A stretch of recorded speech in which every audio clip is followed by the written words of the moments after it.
Welcome to Module 14 of the BDAP 101, where we will be discussing exception to policy requests.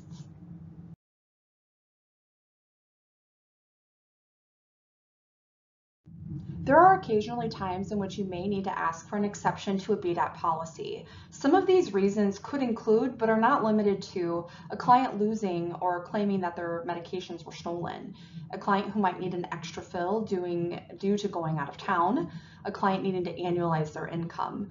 Or sometimes clients are no longer eligible for BDAP because they're over income, but they will need to stay on because they have no other opportunity for coverage until the next open enrollment period. If a client needs to fill due to medical reasons but has not completed their annual renewal by grace period, we may allow an exception to policy. And there are certainly other extenuating circumstances not captured on this slide. Exception to policies are considered on a case-by-case basis and are never guaranteed, so please reach out well in advance if you know you have an exception to policy request.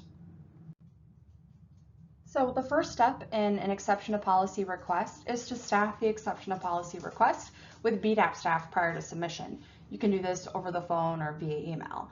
Step 2 is to choose ADAP Other under the ADAP New Form option in Program Forms.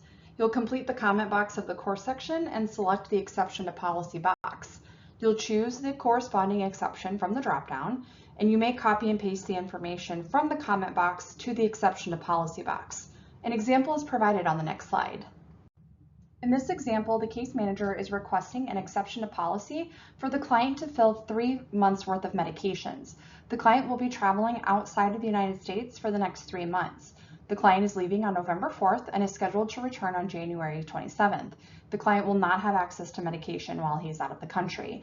So the exception to policy that's being requested are early and vacation fills, and you may copy and paste the comments from the course section to the exception to policy box.